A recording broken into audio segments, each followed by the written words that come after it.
ನಮ್ಮ ಹಿರಿಯರ ಜೀವನ ಮೌಲ್ಯಗಳು. ನಮ್ಮ ಹಿರಿಯರು ಅಂದರೆ ಯಾರು? ನಮಗಿಂತ ದೊಡ್ಡವರು. ದೊಡ್ಡವರು ಅಂದರೆ ಈಗ ಇರೋರು ಆಗಿರಬಹುದು, ಹಿಂದೆ ಇದ್ದು ಈಗ ಇಲ್ಲದೆ ಇರುವಂಥವರು ಕೂಡ ಆಗಿರ್ಬೋದು. ಅದರ ಜೊತೆಯಲ್ಲಿ ಯಾರನ್ನು ನಾವು ಅನುಸರಣೆ ಮಾಡಬಹುದೋ, ಯಾರನ್ನ ಹೌದಪ್ಪ ಇವರು ಒಳ್ಳೆ ಜೀವನವನ್ನು ನಡೆಸ್ಕೊಂಡು ಹೋದ್ರು, ಒಳ್ಳೆ ಮೌಲ್ಯಗಳನ್ನು ಇಟ್ಕೊಂಡಿದ್ರು ಅಂತಂದು ಅನ್ನಿಸ್ಬಹುದೋ, ಅಂಥವರೆಲ್ಲರನ್ನೂ ಕೂಡ ನಾವು ಈ ಹಿರಿಯರು ಅನ್ನುವಂಥ ಅರ್ಥದಲ್ಲಿ ಹೇಳಿದ್ದೇವೆ. ಅವರ ಜೀವನ ಮೌಲ್ಯಗಳು ಯಾಕೆ ನಮಗೆ ಇವತ್ತು ಬೇಕು ಅಂತ ಅಂದರೆ, ನಾವು ಜೀವನ ಮಾಡಲಿಕ್ಕೆ ಎಷ್ಟೋ ಸಂದರ್ಭಗಳಲ್ಲಿ ಹೇಗಿರಬೇಕು, ನಾವು ಹೇಗೆ ನಡ್ಕೊಳ್ಬೇಕು, ಪರಿಸ್ಥಿತಿಯನ್ನು ಹೇಗೆ ಎದುರಿಸಬೇಕು ಅನ್ನೋದ್ರ ಬಗ್ಗೆ ಹಲವಾರು ಬಾರಿ ಸಂಶಯಗಳು ಮೂಡುವಂಥ ಸಂದರ್ಭದಲ್ಲಿ ನಮ್ಮ ಹಿಂದಿನವರು ಇಂಥ ಸಂದರ್ಭಗಳನ್ನು ಹೇಗೆ ಯಶಸ್ವಿಯಾಗಿ ಎದುರಿಸಿದ್ರು, ಹೇಗೆ ಅವರು ಅದನ್ನು ಗೆದ್ದಿದ್ರು ಸಂದರ್ಭಗಳನ್ನು, ಮತ್ತು ಉತ್ತಮವಾದ ಜೀವನವನ್ನು ಅಂಥ ಸಂದರ್ಭಗಳಲ್ಲಿ ನಡೆಸ್ಕೊಂಡು ಹೋಗಿದ್ರು ಅನ್ನೋದರ ಅರಿವು ನಮಗಿದ್ರೆ ನಾವು ನಮ್ಮ ಜೀವನವನ್ನು ಕೂಡ ಇನ್ನಷ್ಟು ಸುಲಭವಾಗಿ ಚೆನ್ನಾಗಿ ನಡೆಸ್ಕೊಂಡು ಹೋಗಲಿಕ್ಕೆ ಅನುಕೂಲ ಆಗುತ್ತೆ. ಹಾಗಾದರೆ ಅಂಥ ಜೀವನ ಅವರು ನಡೆಸಿಬಿಟ್ಟು ಯಶಸ್ವಿ ಆಗಲಿಕ್ಕೆ ಇವತ್ತಿಗೂ ಕೂಡ ನಾವು ಕೆಲವರು ಹಿರಿಯರನ್ನು ಸ್ಮರಿಸ್ತೀವಿ. ಹಿರಿಯರು ಅಂದರೆ ಈಗ ನಾನೀಗಾಗಲೇ ಹೇಳಿದಂತೆ ಈಗಿರೋದ್ರಲ್ಲಿ ಕೂಡ ದೊಡ್ಡವರು, ಮತ್ತು ಹಿಂದೆ ನೂರಾರು ವರ್ಷಗಳು, ಸಾವಿರಾರು ವರ್ಷಗಳು, 2000 ವರ್ಷಗಳು ಹಿಂದೆ ಇದ್ದು ಹೋದಂಥವರು ಕೂಡ ಹಲವಾರು ಜೀವನದ ಮೌಲ್ಯಗಳನ್ನು ತುಂಬ ಮೌಲ್ಯಯುತವಾಗಿರುವಂತಹ ರೀತಿಯಲ್ಲಿ ಬದುಕು ಹೋಗಿರೋದನ್ನು ನಾವು ಕಾಣ್ತೀವಿ. ಮೊದಲನೇದಾಗಿ ನಾನು ನಿಮ್ಮ ಗಮನಕ್ಕೆ ತರುವಂಥದ್ದು, ಇವತ್ತಿಗೂ ಕೂಡ ನಮ್ಮ ರಾಷ್ಟ್ರದ ಅತ್ಯಂತ ಸ್ಮರಣೀಯವಾಗಿರುವಂತಹ ಒಬ್ಬ ಚಕ್ರವರ್ತಿ ಅಂತ ಹೇಳಿದರೆ ಅಶೋಕ.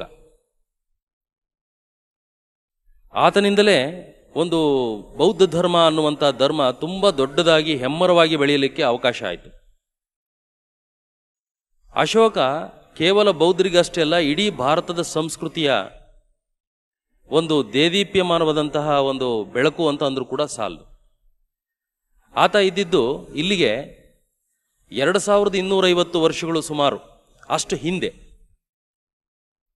ಆತ ಏನು ಹೇಳಿದ್ದಾನೆ, ಎಲ್ಲಿ ಹೇಳಿದ್ದಾನೆ ಅಂತ ಅಂದರೆ, ತನಗೆ ಅನಿಸಿದ್ದನ್ನು, ಸರಿ ಅಂತ ಅನಿಸಿದ್ದನ್ನು ಆತ ಬಂಡೆಗಲ್ಲುಗಳ ಮೇಲೆ ಕೆತ್ತಿಸಿ ಹೋಗಿದ್ದಾನೆ.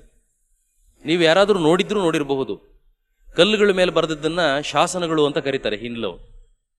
ಎಲ್ಲಾದರೂ ಕೂಡ ನೀವು ನೋಡಿರೋ ಸಾಧ್ಯತೆ ಇದೆ.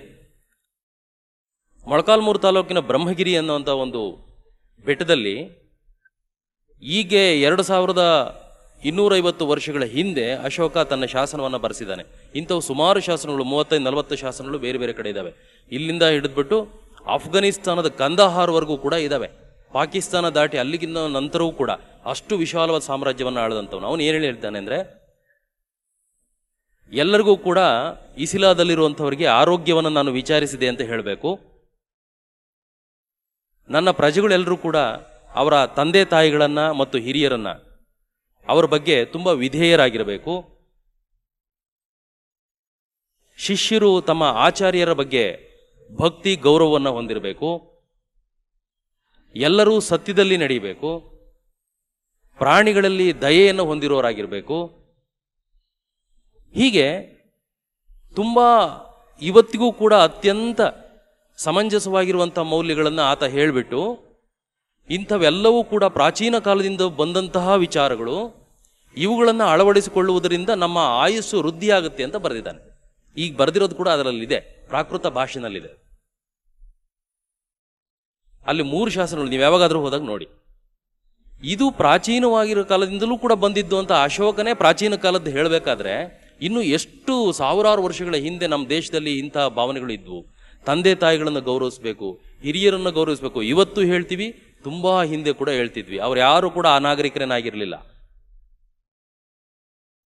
ಸತ್ಯದಲ್ಲಿ ನಡೀಬೇಕು, ಪ್ರಾಣಿಗಳಲ್ಲಿ ದಯೆ ಇರಬೇಕು ಅಂತ ಹೇಳ್ಬಿಟ್ಟು ಆ ಕಾಲದಲ್ಲಿ ಅಷ್ಟು ಅನಾಗರಿಕತೆ ಇತ್ತು ಅಂತ ಅನ್ನುವಂಥ ಕಾಲದಲ್ಲೂ ಕೂಡ ಅಶೋಕ ಅದನ್ನು ಹೇಳಿದ.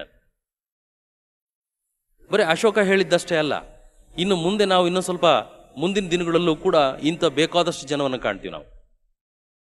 ಹಂಪೆ ನಿಮಗೆಲ್ಲ ಗೊತ್ತಿದೆ, ವಿಜಯನಗರ ಸಾಮ್ರಾಜ್ಯದ ರಾಜಧಾನಿ, ವಿಜಯನಗರ ಅಂತಲೂ ಕೂಡ ಕರಿತೀವಿ ನಾವು. ಅಲ್ಲಿ ಕೂಡ ಅಲ್ಲಿ ಇದ್ದಂಥ ಒಬ್ಬ ಪ್ರಖ್ಯಾತನಾದಂತಹ ಅಮಾತ್ಯ ಅಂದರೆ ಮಂತ್ರಿ ಲಕ್ಷ್ಮೀಧರ ಅಮಾತ್ಯ ಅಂತ, ಲಕ್ಷ್ಮೀಧರ ಅಂತ. ಆತ ತುಂಬ ದೊಡ್ಡ ದೊಡ್ಡ ಕೆಲಸಗಳನ್ನು ಮಾಡಿಬಿಟ್ಟು ಇವತ್ತಿಗೂ ಕೂಡ ನಮ್ಮ ಮನಸ್ಸಿನಲ್ಲಿ ಉಳಿದು ಬಂದಿದ್ದಾನೆ. ಅವನ ತಾಯಿ ಹೇಗೆ ಸಾಕಿದ್ಲು ಅನ್ನೋದನ್ನ ಅಲ್ಲಿರುವಂಥ ಒಂದು ಶಾಸನದಲ್ಲಿ ಹೇಳಿದ್ದಾರೆ. ಕೆರೆಯಂ ಕಟ್ಟಿಸು, ಬಾವಿಯಂ ಸವೆಸು, ದೇವಾಗಾರವಂ ಮಾಡಿಸು. ಕೆರೆ ಕಟ್ಟಿಸ್ಬೇಕು, ಬಾವಿಯನ್ನ ತೆಗೆಸ್ಬೇಕು, ತೋಡಿಸ್ಬೇಕು, ದೇವಾಲಯ ಕಟ್ಟಿಸ್ಬೇಕು, ಮಿತ್ರರ್ಗಿಂಬುಗೈ ಶಿಷ್ಟರಂಪರೆ ಇಂತೆಲ್ಲಮಂ ತಾನ್ ಪಾಲೆರೆ ಒಂದು ತೊಟ್ಟು ಕಿವಿಯೊಳ್ ಹಾಲೆರೆದಳು ಅಂತ ಹೇಳ್ತಾರೆ. ತಾನು ಹಾಲು ಕುಡಿಸ್ಬೇಕಾದ್ರೆ ತನ್ನ ಮಗನಿಗೆ, ಅಂದರೆ ಲಕ್ಷ್ಮೀಧರ ಅಮಾತ್ಯ ಚಿಕ್ಕವನಾಗಿದ್ದಾಗ ಅವನ ತಾಯಿ ಹಾಲು ಕುಡಿಸ್ತಿರ್ಬೇಕಾದ್ರೆ ಇಂತೆಲ್ಲವನ್ನು ಕೂಡ ಹೇಳ್ತಾ ಹಾಲು ಕುಡಿಸ್ತಾ ಇದ್ಲು. ಬಾಯಿಯಲ್ಲಿ ಹಾಲು ಕುಡಿತಿದ್ರೆ ಅದು ಒಂದು ಅಮೃತ, ಕಿವಿಯಲ್ಲಿ ಈಕೆ ಹೇಳ್ತಿದ್ದಂಥವು ಅದು ಒಂದು ಅಮೃತ. ಇವೆರಡೂ ಕೂಡ ಜೊತೆಯಲ್ಲೇ ಏಕಕಾಲದಲ್ಲಿ ಹೋಗ್ತಾ ಇದ್ವು. ಹಾಗಾಗಿ ಲಕ್ಷ್ಮೀಧರ ಅಮಾತ್ಯ ಕೆರೆ ಕಟ್ಟಿಸ್ದ, ಬಾವಿಗಳನ್ನು ಇದು ಮಾಡ್ದ, ಇಂಥವೆಲ್ಲವನ್ನು ಕೂಡ ಮಾಡ್ಕೊಳ್ತಾ ಬಂದ. ಬರೀ ಅಷ್ಟು ದೂರ ನಾವು ಹೋಗೋದು ಬೇಕಾಗಿಲ್ಲ. ಬೇಕಾದಷ್ಟು ಜನ ಹಿರಿಯರು ಮಾಡಿರುವಂಥ ನಮ್ಮ ಕಣ್ಣೆದುರಿಗಿದ್ದಾವೆ, ನೀವು ಕೂಡ ನೋಡಬಹುದಾದ್ದು. ಈಗ ಅಂದರೆ ಪಕ್ಕದಲ್ಲಿ ಇರುವಂಥ ಒಂದು ಗ್ರಾಮ ನೀರ್ಗುಂದ, ಅದನ್ನು ಹಿಂದೂ ನೀರ್ಗುಂದ, ನೀಲಾವತಿ ಪಟ್ಟಣ ಅಂತಲೂ ಕೂಡ ಕರಿತಿದ್ರು ಅಂತ ಹೇಳ್ತಾರೆ. ಅಲ್ಲಿ ಒಂದು ದೊಡ್ಡ ಕೆರೆ ಇದೆ. ಎಷ್ಟು ದೊಡ್ಡದ ಕೆರೆ ಅಂತ ಹೇಳಿದರೆ ಆ ಕಾಲಕ್ಕೆ ತುಂಬ ದೊಡ್ಡದು, ಈಗಲೂ ಕೂಡ ದೊಡ್ಡದೇ ಕೆರೆ ಅದು. ಆ ಕೆರೆ ಒಡೆದೋಗಿತ್ತಂತೆ. ಒಡೆದೋಗಿದ್ದಾಗ ಅದನ್ನು ದುರಸ್ತಿ ಮಾಡಿಸಿದಂಥವನು ನಲ್ಲಶೆಟ್ಟಿ ಅಂತ. ಆ ನಲ್ಲಶೆಟ್ಟಿ ಯಾರು ಅಂತ ಹೇಳಿದರೆ ಅವನ ತಂದೆ ಹೆಸರನ್ನು ಹೇಳ್ತಾರೆ, ಸಂಪತ್ತಿನ ದೇವಾಂಡ ಶೆಟ್ಟಿಯ ಮಗ, ಸಂಪತ್ತಿನ ದೇವಾಂಡ ಶೆಟ್ಟಿ ಅಂತ. ಅವನು ಸಂಪತ್ತು ಬೇಕಾದಷ್ಟಿತ್ತು, ಹೆಚ್ಚಾಗುವ ಸಂಪತ್ತಿದ್ರೂ ಕೂಡ ಬರೀ ಅಷ್ಟರಲ್ಲೇ ಮೈ ಮರಿದಂಗೆ ಆತ ಮಾಡಿಸ್ತಾ ಇದ್ದಿದ್ದು ಇಂಥ ಕೆಲಸಗಳನ್ನು. ಇದೊಂದು ಕೆರೆ ಅಲ್ಲ, ಈ ಕೆರೆ ಅಲ್ಲದೆ ಹೊಳಲ್ಕೆರೆ ತಾಲೂಕಿನಲ್ಲಿರುವಂಥ ಕೆಲವು ಕೆರೆಗಳನ್ನೆಲ್ಲ ದುರಸ್ತಿ ಮಾಡಿಸಿದ್ದಾನೆ. ಹಾಗಾಗಿ ಆತನಿಗೆ ಒಂದು ಬಿರುದನ್ನೇ ಕೊಟ್ಟಿದ್ರು ಅಲ್ಲಿದ್ದಂಥ ಜನ. ಅವನನ್ನು ನಲ್ಲಶೆಟ್ಟಿ ಅಂತಿರಲಿಲ್ಲ, ಒಡಗೆರೆ ಮಲ್ಲ ಅಂತ ಕರಿತಿದ್ರು.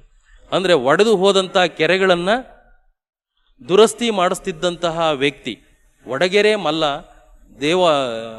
ದೇವಾಂಡರ ಸಂಪತ್ತಿನ ದೇವಾಂಡ ಶೆಟ್ಟಿಯ ಮಗ ನಲ್ಲಶೆಟ್ಟಿ ಅಂತ.